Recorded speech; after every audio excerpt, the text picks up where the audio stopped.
পশ্চিমবঙ্গের আকাশে এই মুহূর্তে রাজনীতির মেঘ নয়, ক্রমশ ঘনিয়ে আসছে সংবিধানের অনুচ্ছেদ ৩৫৬। রাষ্ট্রপতি শাসনের কালো ছায়া, দরজায় কড়া নাড়ছে ৭ই মে, বিধানসভার মেয়াদের শেষ সূর্যাস্ত।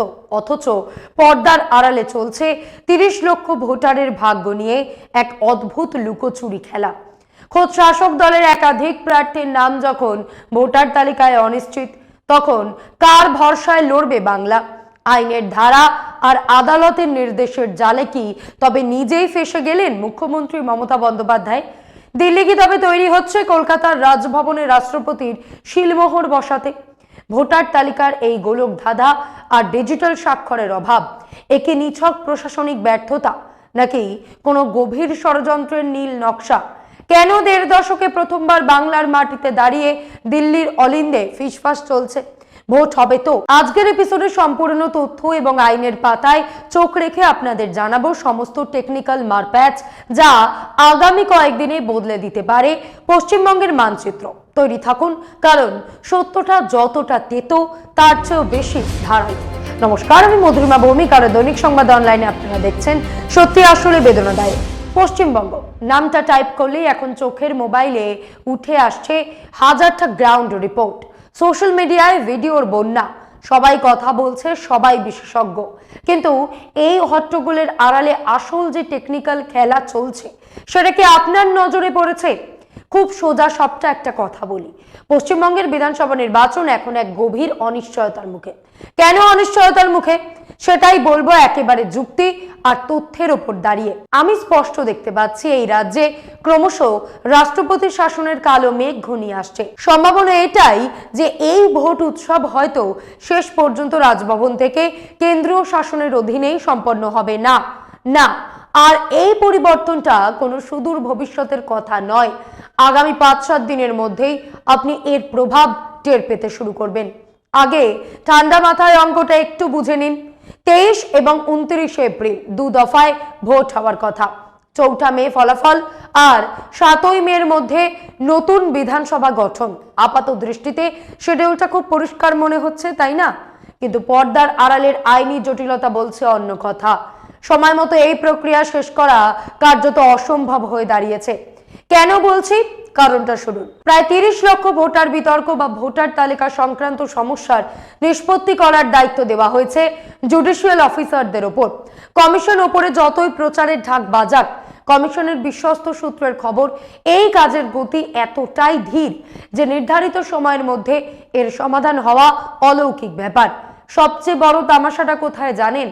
উত্তর ২৪ পরগনার আমডাঙ্গা, উত্তর দিনাজপুরের গোয়ালপুকুরের মতন একাধিক বিধানসভা কেন্দ্র রয়েছে যেখানে স্বয়ং প্রার্থীর নামই ভোটার তালিকায় আছে কি নেই সেটা এখনো ধোঁয়াশা। স্বয়ং সুপ্রিম কোর্ট এই পরিস্থিতি নিয়ে গভীর উদ্বেগ প্রকাশ করেছে।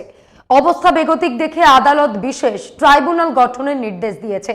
সমস্যা হলো, তালিকা প্রকাশের পর থেকেই বিচার বিভাগীয় ট্রাইব্যুনালে আবেদন করার কথাও ছিল বাদ পড়া ব্যক্তিদের, কিন্তু সেই ট্রাইব্যুনাল গঠনের কাজ কত দূর এগিয়েছে তা আজকের এই সময়ে দাঁড়িয়ে এখনো অস্পষ্ট। যতক্ষণ অবসরপ্রাপ্ত বিচারপতিদের অধীনে সেই ট্রাইব্যুনালের কাজ শুরু হচ্ছে, ততক্ষণ আবেদনের রাস্তা পুরোপুরি বন্ধ থাকছে। গতকাল সারা দিন ধরে এই গোটা সিস্টেমের টেকনিক্যাল মারপ্যাচ নিয়ে চুলচেরা বিশ্লেষণ করে আমরা যা পেয়েছি তা এক কথায় বিস্ফোরক। বাংলার এই রাজনৈতিক দাবার বোর্ডটা যতটা সোজা ভাবছেন, চালগুলো ঠিক ততটাই পেঁচানো। আমি কেন বলছি যে পশ্চিমবঙ্গের সময় মতন ভোট হওয়া অসম্ভব? বাতাস থেকে কথা বলছি না, তথ্যগুলো মন দিয়ে শুনুন।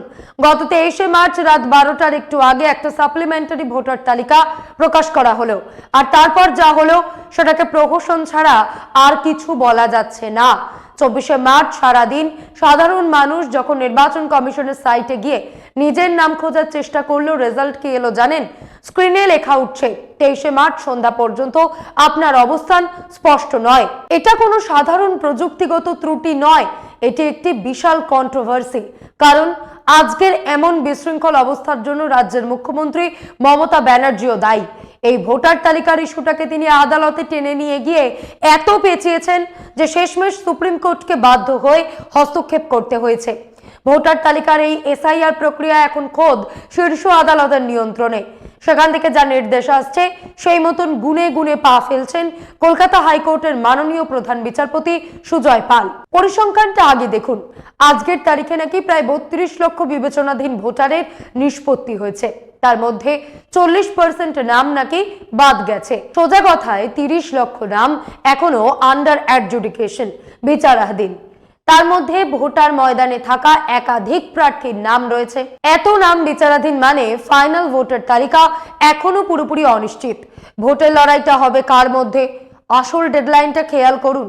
প্রথম পর্বে ভোট গ্রহণ হওয়ার কথা 23 এপ্রিল, মনোনয়নপত্র জমা দেওয়ার শেষ দিন 6 এপ্রিল, 7 এপ্রিল মনোনয়ন বাছাই হবে, মনোনয়ন প্রত্যাহারের শেষ দিন 9 এপ্রিল।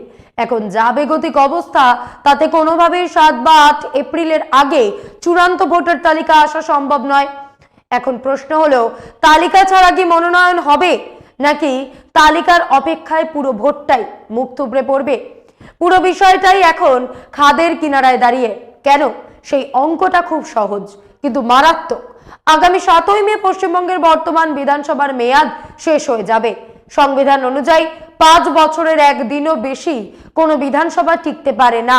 তার মানে হয় কোনো কেয়ারটেকার সরকার আসবে, আর নয়তো অগত্যা রাষ্ট্রপতি শাসন। গন্ডগোলটা কোথায়? এবার আইনি ব্যবচ্ছেদটা শুনুন। 15 মার্চ মাঝরাত্রে নির্বাচন কমিশন যে সাপ্লিমেন্টারি ভোটার তালিকা দিল, সেখানে হাজার হাজার নামের পাশে পরিষ্কার লেখা নো ডিসিশন, মানে কোনো সিদ্ধান্তই নেওয়া হয়নি। রাজ্যের হেভিওয়েট মন্ত্রী শশী পাজা বলছেন, শুধু তার শ্যামপুকুর বিধানসভা এলাকাতেই 2759 জন ভোটারের কোনো হদিশ নেই। এখন মজার বিষয় হলো 1951 সালের জনপ্রতিনিধিত্ব আইনের 4, 5 এবং 33-এর 3 উপধারা অনুযায়ী প্রার্থীর নিজের নাম যদি ভোটার তালিকায় না থাকে বা ঝুলে থাকে, তবে তিনি মনোনয়ন জমা দেওয়ার অযোগ্য। গোয়ালপুকুরের তৃণমূল প্রার্থী তথা বিদায়ী মন্ত্রী গোলাম রব্বানির নাম এখনো ঝুলে রয়েছে। সেই 2011 সাল থেকে উত্তর 24 পরগনার আমডাঙ্গা কেন্দ্রে ঘাসফুল প্রতীকে জয়ী হচ্ছেন রফিকুর রহমান। এবারও তিনি তৃণমূল প্রার্থী, কিন্তু তার নামটাই এই মুহূর্তে আন্ডার অ্যাডজুডিকেশন। বিজেপির দিকে তাকান। পূর্ব বর্ধমানের আউশগ্রাম কেন্দ্রের পদ্মপ্রার্থী কলিতা মাঝির নাম আন্ডার অ্যাডজুডিকেশন। ভাবুন একবার, প্রার্থী নিজেই যদি ভোটার না হয় তবে ভোটটা কার? এবার বুঝুন লজিক্যাল ডেডলক, মানে আইনি অচলাবস্থা। কলকাতা হাইকোর্টের প্রধান বিচারপতি সুজয় পালের তদারকিতে এই জট ছাড়ানোর চেষ্টা চলছে। সুপ্রিম কোর্ট 24 মার্চ প্রস্তাব দিয়েছে, নিউ টাউনে বিশেষ ট্রাইব্যুনালের অফিস তৈরি করতে হবে, যেখানে বঞ্চিত ভোটাররা অ্যাপিল করতে পারবেন। কোর্ট এই অ্যাপিলের জন্য সময় দিয়েছে 15 দিন। এবার একটু ক্যালকুলেটর নিয়ে বসুন। প্রথম তালিকা এলো কবে? 23 থেকে 24 মার্চ। 15 দিনের অ্যাপিল পিরিয়ড শেষ হচ্ছে কবে? 8 এপ্রিল। কিন্তু নির্বাচন কমিশনের শিডিউল অনুযায়ী মনোনয়ন জমা দেওয়ার শেষ তারিখ কবে? 6 এপ্রিল। অর্থাৎ ট্রাইব্যুনাল থেকে কেউ যদি 8 এপ্রিল সবুজ সংকেত পান, আইনিভাবে তিনি 6 এপ্রিলের ডেডলাইন মিস করে ফেলেছেন। এই যে লিগ্যাল ডেডলক বা আইনি অচলাবস্থা তৈরি হলো, এর থেকে বেরোনোর রাস্তা কোথায়? ঘটনা হলো পুরো প্রক্রিয়াটাই এখন এক বিশাল সাংবিধানিক সংকটের মুখে দাঁড়িয়ে। বাংলার রাজনীতি এখন এমন এক কানাগলিতে এসে পড়েছে, যার শেষ প্রান্তে হয়তো শুধু রাষ্ট্রপতি শাসনই অপেক্ষা করছে। আইনের জালটা এখন এতটাই জটিল যে নির্বাচন কমিশন চাইলেও এর থেকে বেরোতে পারছে না। স্পেশাল রোল অবজারভার সুব্রত গুপ্তের দেওয়া তথ্য অনুযায়ী প্রায় 30 লক্ষ নাম নিষ্পত্তি করেছেন জুডিশিয়াল অফিসারেরা। কিন্তু কাজের কাজ কি হয়েছে? কমিশন সূত্রই জানাচ্ছে, 30 লক্ষের নিষ্পত্তি হলেও প্রথম দফায় তার মধ্যে মাত্র 10 লক্ষের নাম প্রকাশিত হয়েছে। বাকি নাম প্রকাশিত হয়নি কেন? কারণ বাকি নিষ্পত্তিগুলোতে বিচারকদেরই স্বাক্ষর ছিল না। এদিকে কমিশন ও আদালতের মধ্যে যা স্থির হয়েছিল, তাতেই স্বাক্ষর থাকা নামগুলোই শুধু অতিরিক্ত তালিকায় প্রকাশ করা হবে। এবার আসি আসল প্যাচে। সংবিধান কি বলছে? 1951 সালের জনপ্রতিনিধিত্ব আইন, সংক্ষেপে এই আরপি অ্যাক্টের 153 নম্বর ধারা অনুযায়ী নির্বাচন কমিশন ভোটের তারিখ এদিক সেদিক করার ক্ষমতা রাখে ঠিকই, কিন্তু তারা কোনোভাবেই বিধানসভার মেয়াদ বাড়াতে পারে না। অর্থাৎ 7 মে 2026 এই ডেডলাইনটা পাথরে খোদাই করে রাখার মতন। এর 1 সেকেন্ড পরেও মমতা ব্যানার্জি সরকারের ক্ষমতায় থাকার কোনো আইনি অধিকার নেই। ভোটের তারিখ পেছানো অসম্ভব কেন?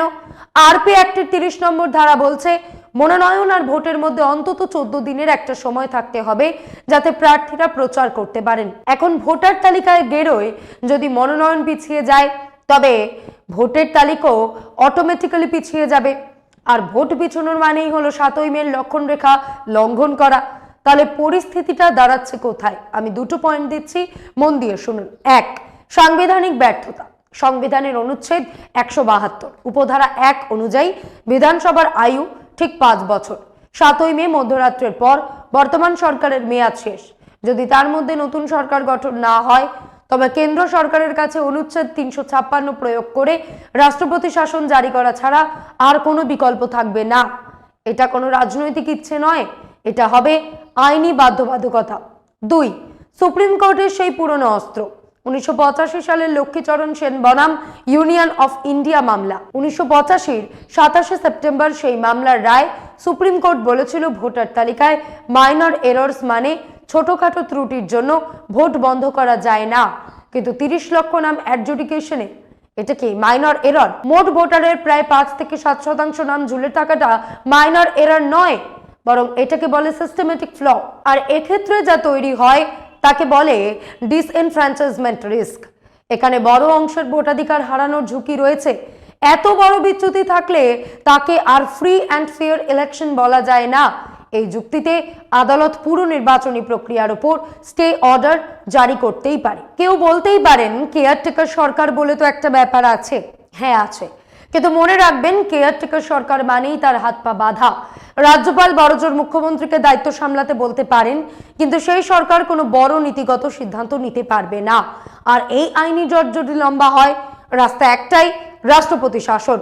এবার ক্রোনোলজিটা বুঝুন। ভোট ঘোষণার ঠিক আগে পশ্চিমবঙ্গের রাজভবনে তামিলনাড়ুর প্রাক্তন গভর্নর RN রবিকে কেন পাঠানো হলো? এটা কি নিছক কাকতালীয়? একদমই নয়।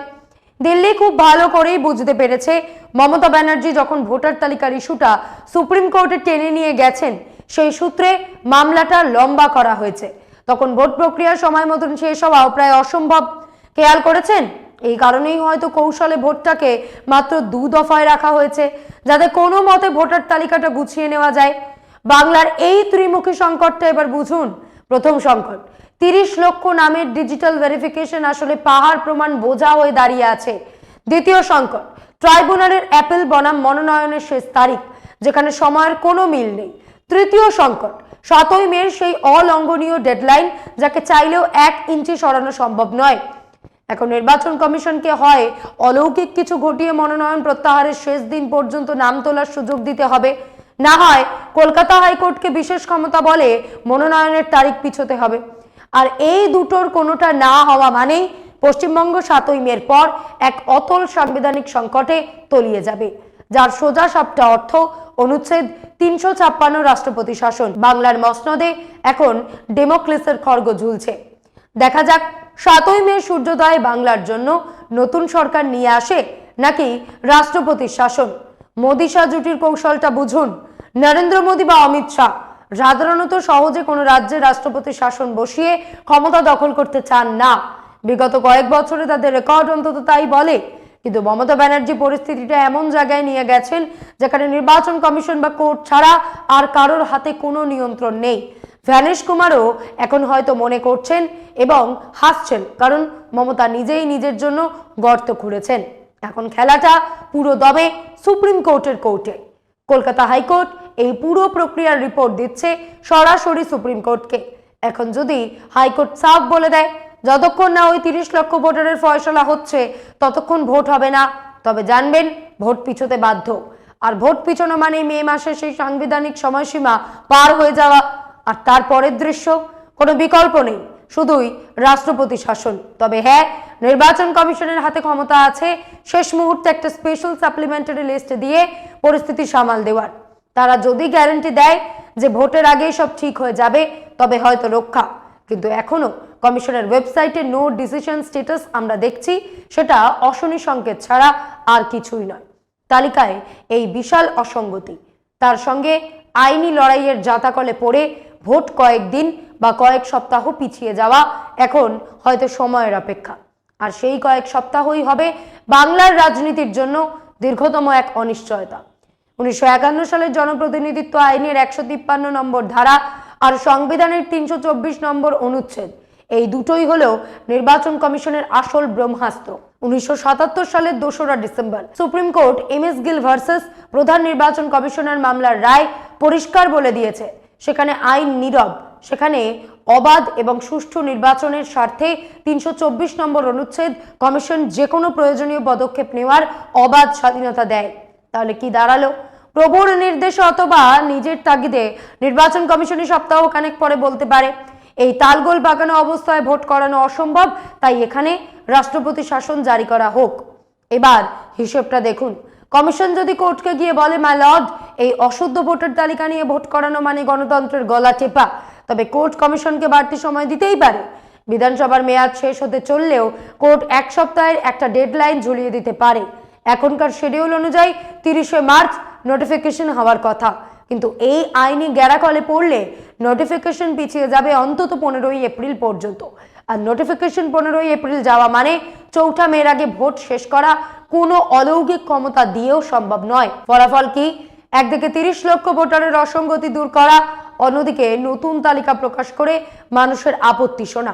আজকের তারিখে দাঁড়িয়ে এটা স্রেফ ইম্পসিবল। এখন দেখার বিষয় পশ্চিমবঙ্গ এই অভূতপূর্ব আইনি এবং সাংবিধানিক গোলকধাঁধা থেকে শেষ পর্যন্ত কিভাবে বেরিয়ে আসে।